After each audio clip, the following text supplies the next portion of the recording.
Leaving two bastards Smart trembling by himself in the clearing, we were led through the greenwood to Mu Guiying's secret camp, and there I made an amazing discovery. All her followers were women. It's like Robin Hood, only they are all girls, I joked, and Wei Han shot me a nasty look.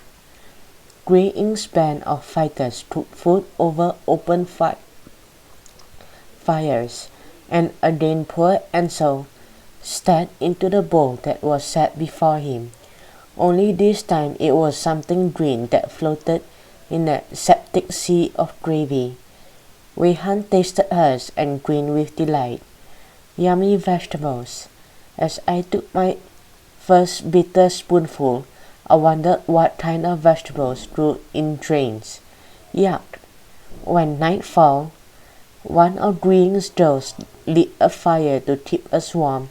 We huddled around, flickering around the flickering flames, talking in whispers, and so leaned closer so nobody else could hear him.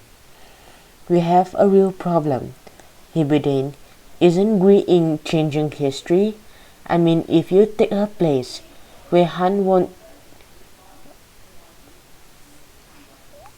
that change everything?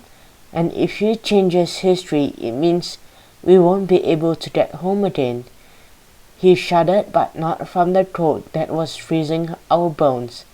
We can't stay in ancient China. I will die of starvation. There is nothing to eat. Stop thinking of your stomach, Wei Han accused him. And trust me, Ansel, she isn't changing history. According to the stories I read, when Mu Guiying first met Yang Zhongbao, she didn't tell him who she really was. But later they got married secretly, and then she went to see his father.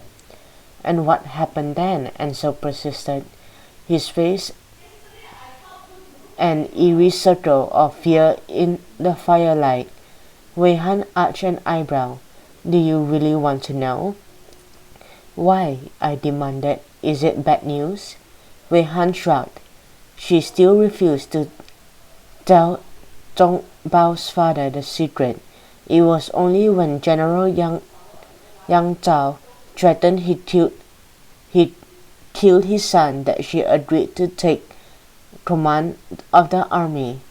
So in the end she did save China, I asked, so there is nothing for us to worry about. Exactly, Wei Han told me, resting back on the ground. But you are wrong, insisted Ansel urgently. I mean, I'm very glad she saved China, but did she ever save us?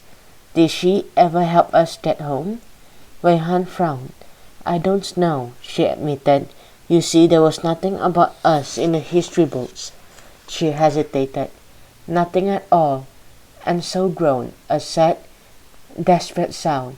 That means we have been forgotten. We have come all this way back in time, but nobody will ever hear of us. I swallowed a strangled cry of fear. And so's right. If the history books don't talk about us, that means we have been lost in time.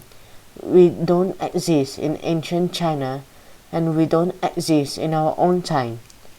It is like we just vanished into a hole in history.